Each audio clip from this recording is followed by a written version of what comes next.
joyful hello to all of you. My name is Minnku Buttar, founder of the Circle of Joy that brings you self-mastery programs and retreats. It gives me great joy to bring to you this season's talk show, a series of interviews on choosing joy, secrets, and stories from all over the world.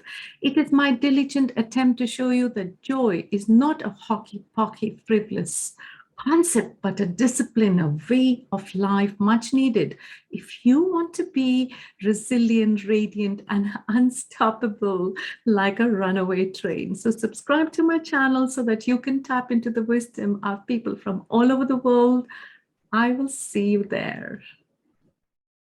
There is an old saying that states, those who tell stories rule the world. Friends, human beings have been using storytelling for centuries as part of the communication behavior. And, stories reflecting personal experiences, the feelings, the cultures, the identities.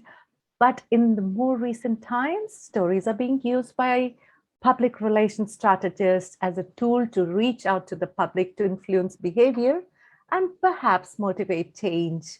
They are used for persuasion, for information, influence, motivate, and really inspired action in public relations and marketing. So no surprises here. Power of stories that engage was a vital conversation to be had. A joyful namaste to everyone listening. My name is Minnku Buttar, your host from India, and I am delighted to welcome you all back to the 13th episode of this talk show that is inspired for the various facets of my 4-week self-mastery programs called the Joyfulness Code. So all this wisdom is hosted on my YouTube channel. So if you haven't liked, subscribe, press the cute little bell icon, do that so that you can carry on receiving the wisdom of my amazing speakers. Now, when I was on a prowl, if I can put it like that, to find the most befitting speaker on this topic, I came across my today's guest speaker's profile, and this proverb really caught my eye immediately. And it said, there is no greater burden than carrying an untold story. Let me say that again. There is no greater burden than carrying an untold story. And I think it is from Their Eyes Were Watching God. How intriguing, I actually thought to myself. And as I got to know my very intriguing speaker, I noticed how she is masterfully empowering businesses to turn struggles of promoting themselves into solutions by tools. She simplifies the process of story discovery and delivery. She uses skillful strategizing, critical listening, thoughtful questioning. In other words, if I can say this, she is a wonderful communication problem solver to professional women and men, because today is Women's Day. We are going to be inclusive. Those who are ready to more skillfully advance their practice, business, or cause. Apart from being featured contributor in the Biz Catalyst 360 Degrees, where I'm very proudly share the forum with her, she also serves as a speaker, a story strategizer, and she is engaged and the founder of the Storyism Method. Mind you, something I'm very curious about, and I'm going to get her to share more about that later. Now, she's also an articulate podcaster with a beautiful, calming voice of hers that fascinates me, with the 60-second podcast, Stories from Women Who Walk. So my self-reflection first to all of you before I bring her on, how many stories do you hear and watch every day? Whether it's your morning radio show or whether it's your 5-second ad before a YouTube video. Now, if you find those messages very fascinating, how would you like to create a very clear, concise, and emotionally meaningful, actionable message for your own world? Just imagine your stories becoming solutions for your businesses. So, my beautiful listeners from around the world, come in today for the stories, stay for the magic. I bring to you all the way from Whidbey Island, Washington, Diane F. Wyzga, as she spins tales for us today. Welcome, Diane. Oh, goodness, Minnku. I don't think my mother could have introduced me any better than that. That's just from the heart, wonderful. Thank you so much. It's just an absolute delight to be here. I appreciate it.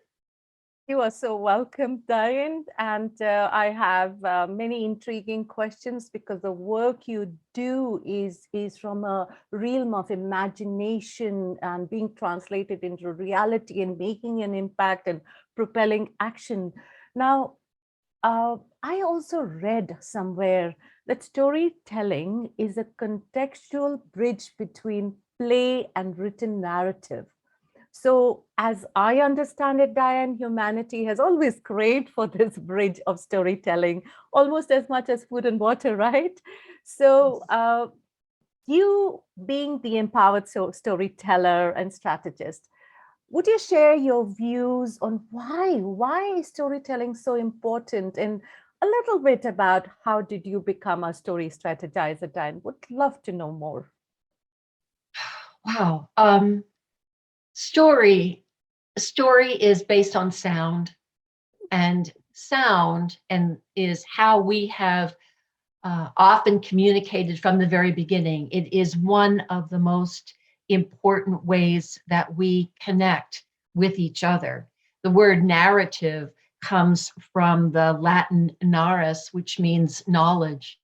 And in the very beginning, when we talked with each other, it was a way of communicating knowledge. It was a way of translating what it was that we understood so that we could share it with someone else and they could understand it too.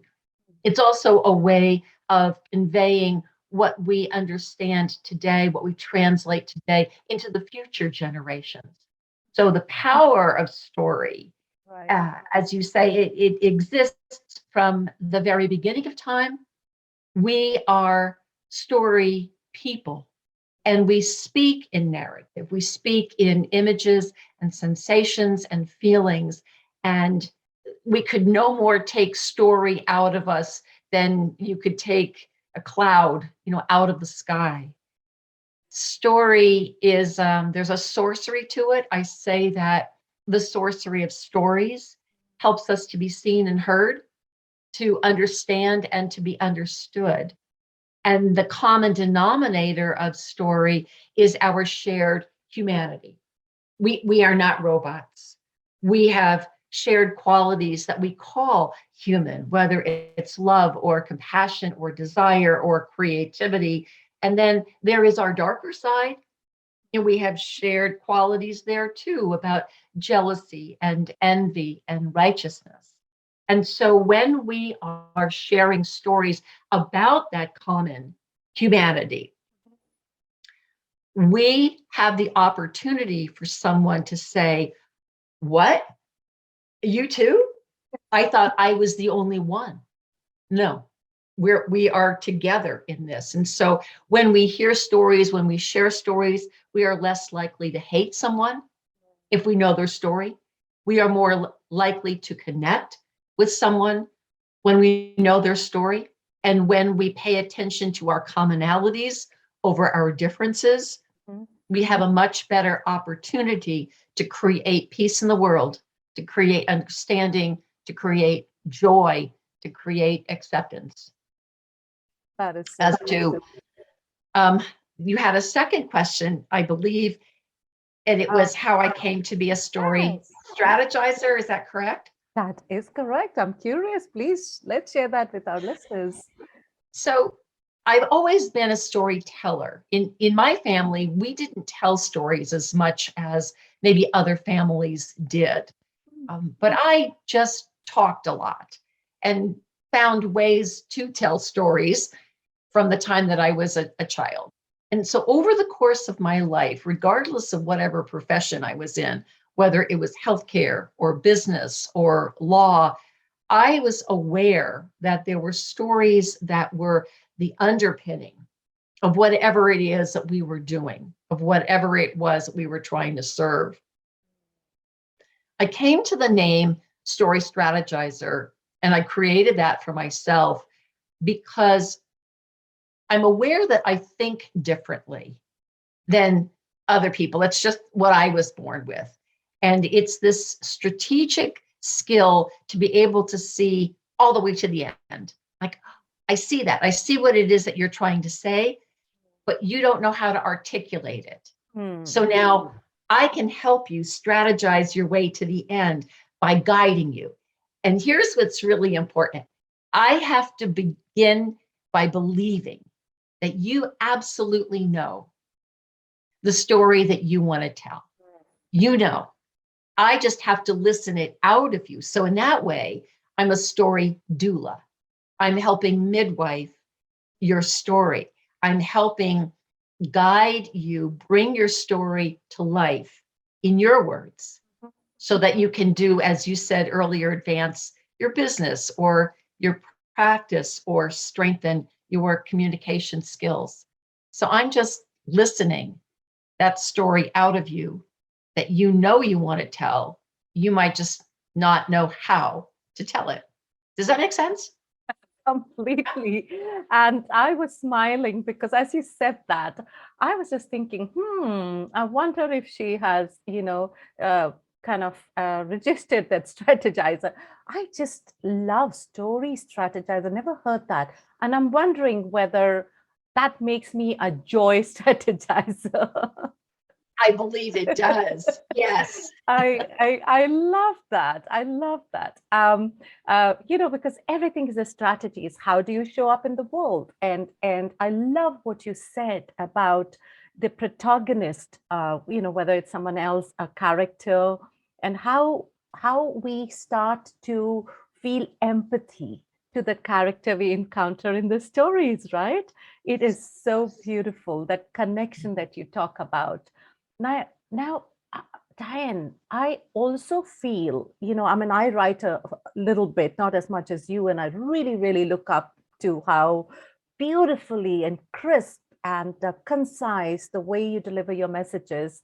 And brevity is not anything that comes easy to me. But coming back to the emotion side of it, I read that the stories can also repair broken dignity. Since we are talking about emotions, it lends hope, it mends the broken. Do you really think that stories have that much of power that they could do all of that? What do you think? Well, absolutely. I mean, you just said it's your experience. Mm-hmm. So if you are saying that that's your experience, my guess is that you've had the experience of coming across some story that happened to mend or repair or uplift you at a time when you needed some healing.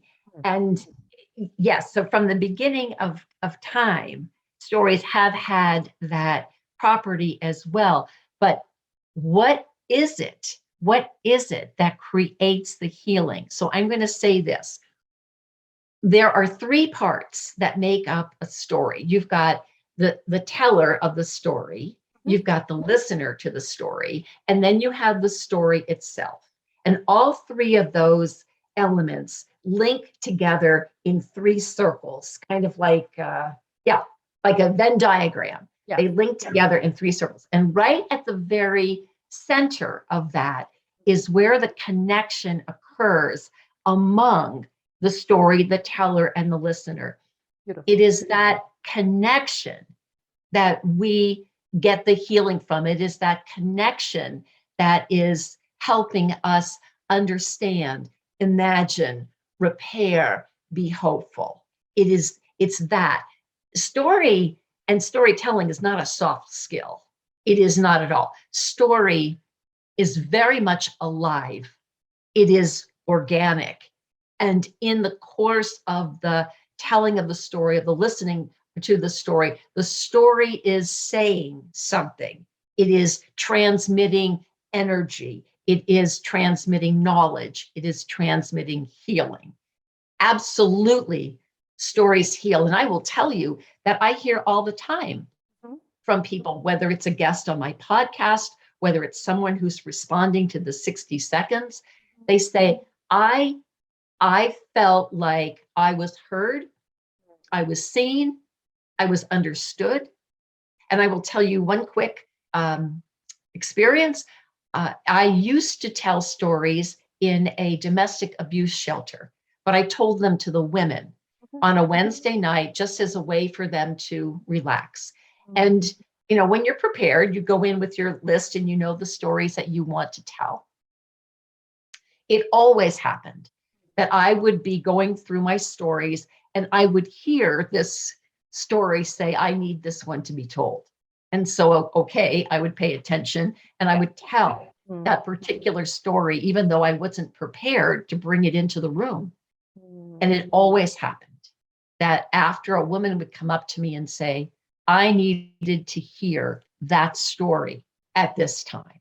Right. And so there is an awareness of the transmission of energy from, say, the universe through, because as the teller, you are just the vessel. I believe you would agree with this. You're just the vessel that energy, that knowledge is coming through. So there's very much an awareness that this isn't about the teller. This is about something much larger, if that makes sense. Amazing. Yeah. I these talk shows that I do, and then I do a little bit of podcasting myself. And you are so right. I mean, thank you for bringing that forth, that, you know, when we come with the intentions of those words landing on the ears that need to hear it, it's like an automatic download. You are guided, and you know, like, that's beautiful how you put it. I love your play of words, and I love how, you know, how a well-told story is. It's such a gift, right, Diane, to the listener, to the viewer, because what you're saying is also they learn how to confront their own discomforts. And when you acknowledge that, there's when the healing happens. So that's about the personal part. Now, I want to just take this into what's happening in the business world a little bit. You know, we use stories to persuade, to inspire, to influence. And like you have put it in part of your profile, to win a case, to sell an idea, to deliver a keynote. And sometimes, no matter how much we try, we remain vague. So for someone to analyze themselves, does one really need to be a very good communication professional to become a storyteller? How does it work? Or is it the other way around? That's a brilliant question. Yes, no, that's a brilliant question. You could parse it out and say, what is good? What is communication? What is professional? Mm-hmm. So I would start here that we each as story people have the ability to tell a story. Sometimes we need assistance in listening it out of us so that what we know we want to tell becomes clarified. Right. So oftentimes, to be able to turn to someone and say, I could use guidance here. I could use a mentor here to listen the story out of me so that I can better shape it and deliver it. So no, you don't need to be a professional, but I think an awareness of what you want to tell, to whom you want to tell it, for what reason. It's like, what's it for? Who's it for? Why does it matter? What is it that you want to say? What is it that you want to come out of the sharing of the story? When you declare what your story is, what are the values you are going to speak to? What is it that you want to accomplish? So whether you are trying to do something like advance your business, advance your practice, who is it that you're speaking to? What is it that you want them to know? And most importantly, what is it about yourself that you are willing to reveal? How willing are you to show up as a genuine human being? Because story isn't a silver bullet to sell another set of steak knives. It really relies on you looking deeply at what you value so that you can discover the answers to what it is you want to say, to whom you want to say it. What is it that you want to offer the world? So for example, you mentioned my 60-second episodes. I made a very deliberate decision to offer hope and imagination. That's really what I wanted to put out into the world. Other things come with it, some practical tips and stories and whatnot, but that's what was important. That was important. That was important to me to say. The stories from women who walk, it was important to showcase women who were walking their lives and then life walked them. What happened next? What difference do those journeys make? Does that answer your question? Absolutely it does. I think it's all in the weaving and the intention. And I know that, taking it back a little bit in the business world, also I think storytellers are able to create very persuasive content. I mean, that's what you do with a story, right? When you have a well-crafted story, you capture the attention of the audience. Now, when I was doing a little bit of research, Diane, in the marketing industry, because I know that you work pretty much a lot with the business circle, I found that 5% of branded content attracts 90% of the total engagement. That's what the survey said. Now, I just find, me personally, that there's just such a churning of content, and then the pace and the volume, and it just seems like a lot of noise, really. And I know that you do a very engaged storyism method. How is that different? Tell our listeners a little bit more about that fascinating method of yours. Well, I will say that the business and corporate world has hijacked, kidnapped, conscripted, co-opted story and has manipulated it so that it becomes, as you said, a lot of noise to sell the next shiny thing. Right. The reason a heartfelt story, artfully told, will work is because it engages the listener on levels that they're not even aware of. Story thrives on imagination. And when I'm telling a story, I'm engaging with you. And that engagement creates a relationship, and out of the relationship comes trust. So there is a very solid human component. The images that are coming out of the story will touch your heart, much like we see pictures in the news. And those will touch our heart, and those become sensations. We feel the image. And when we feel an image, it'll bring up a memory. It might be a good memory, it might be a bad memory, but it brings up a memory. So we might be thinking about, I don't know, we'll see an apple pie, and we might remember a time when we were very young and we were in a kitchen and we were making a pie with our grandmother. She was showing us how she did it. So you've gone from an apple pie all the way to the experience of a child sharing a time with her grandmother. And that has meaning. That has meaning to us. And that then makes the story personal to the listener. The story is also relying on universal truth. So in that example that I just gave you, we might be talking about family, culture, time together. So these are universal truths that the entire world will recognize. When it comes to the engaged storyism method, that is no different. The engaged part is what I said. It's relationship, it's trust.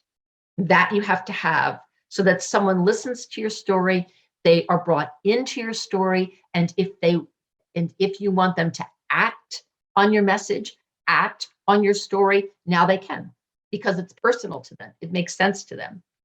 The storyism part is a word that I crafted just like I did story strategizer.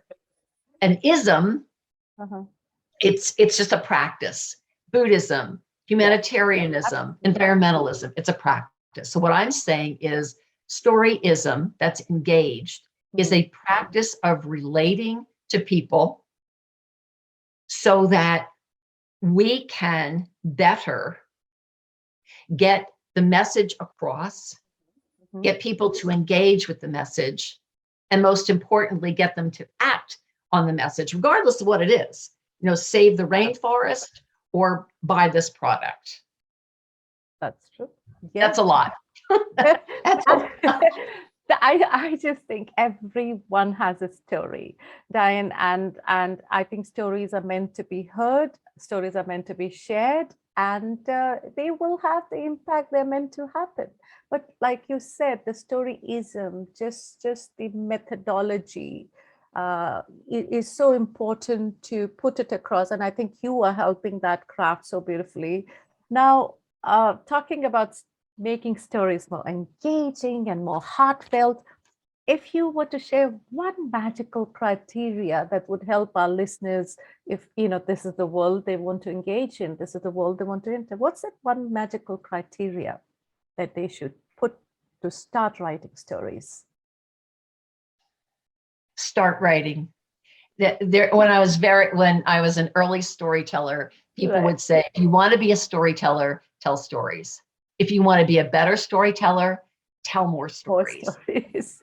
and as simple as that sounds, that is it. Just sit down and write what you want to say, or stand up in a room and say what you want to say. Begin that way.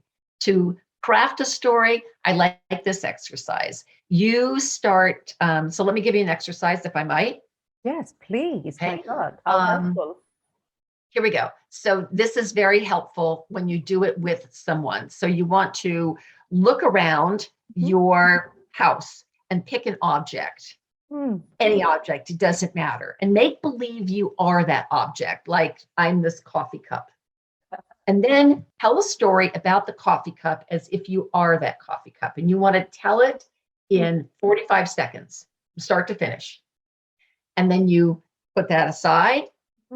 And then you start all over again and you tell it in 30 seconds, start to finish. I'm this coffee cup, and every morning Diane puts me in the sink and fills me up with hot water so that whatever. When that 30 seconds is done, you do it again in 15 seconds. Tell that story as if you're the cup from start to finish in 15 seconds. What does that do? That shows you what is important about the story that you want to keep, because it keeps repeating itself. Right. And it shows you the stuff that had no meaning that you could let go of. It's a very simple exercise, and it gives you a windshield view into what I call clear, concise, and compelling communication, because it takes that story, it brings it all the way down to its 15-second essence, and then you can enlarge it. You can pull it back up again. Does that make sense? That is awesome. Awesome. And, I was looking around my room and I was thanking my stars I don't have a toilet paper here. I don't want to step into, your mug was fine, but to start writing, I'm a toilet paper, I just don't think I'm going to go there. But see, that's the fun part about it. Yes, the story is imagination, and who knows what you would come up with. It would be brilliant. I'm going to attempt that and send that across to you. My God, what a marathon to discover expressionism. This has been just so amazing. Diane, thank you so much. Very vital, very, what comes across for me always about you is just the way, like you said, start with that 60 seconds and put it down to, 15 seconds. This is beautiful. Thank you so much for bringing that value. I think, unfortunately, we try to keep within time. It's time to now chill without a pill to seek some thrills. That's my line for the rapid fire round. So I just want to share, I know you've watched some of these talk shows, but Diane, candid, heartfelt answers, things that bring joy to your heart as you spell them out. If you're ready, can we start with the first question? Go ahead. Okay. So the first question coming your way, all the way from India, as you put it in your beautiful 60 seconds, is your idea of joy. Oh my, Whidbey Island is beautiful. It's just absolutely drop dead beautiful. And my idea of joy is finding one of our old growth forests, walking into the forest and then sitting down, putting my back against a tree and just listening to the tree breathe. That is joy. That is so beautiful. Only you could have put it in those beautiful words in description and taken all our listeners to that forest. The second question, as a kid, what did you want to be when you grew up? Oh my goodness, I wanted to be everything. I wanted to be top. What made it in the top list? I wanted to be a dancer. I wanted to be a dancer on a stage. Wow. Yes. Okay. Did you pursue it at all at any point? I did. I joined Arthur Murray Dance Studios and I took dancing lessons and then I competed as a dancer. Yes, I did. Oh, how much of you don't we know, Diane? And so I'm so glad for these rapid fire rounds. Now, if given a choice, what superpower would you choose for yourself? Oh gosh. What superpower would I choose for myself? I would like to be able to sprinkle. I would like to be able to sprinkle kindness on people as if it was fairy dust. And they don't know where it's coming from, but all of a sudden they just feel softer, gentler, more agreeable. That's what I would like. That is beautiful. I'm tapping into that love. I'm feeling it right now. And I hope when our listeners hear this, they will join us in sending lots of love and kindness to all the areas that are struck with so much of terror and misery right now. So I think kindness is really, really, you're again tapping into your downloads, Diane, and I love that. Okay. How would you describe yourself in one word? And you cannot say storyteller because we already know that. Resilient. I love that. Resilient. Wonderful. Okay, so this is quite an interesting one for our audience. How would you explain the internet to a caveman? And could you spin a short story in 5 to 6 sentences? Imagine that all the bits and pieces inside your cave, charcoal, bones, fur, everything, was able to talk to one another. That's what the internet is. Amazing, Diane. I mean, really, of all the influences in all my guest speakers that I've talked to, I could have only positioned that conversation, that question to you, only to you. So thank you for that. Thank you so much, Diane. This has been a stellar conversation. Thank you. Thank you so much. So my dear listeners, if you want to win a case, you want to sell an idea, you want to share a vision, you want to craft a keynote, and your story is vague, you want to inspire influence, can't find a storyline, Diane is the person to be in touch with. So where can people find you, Diane?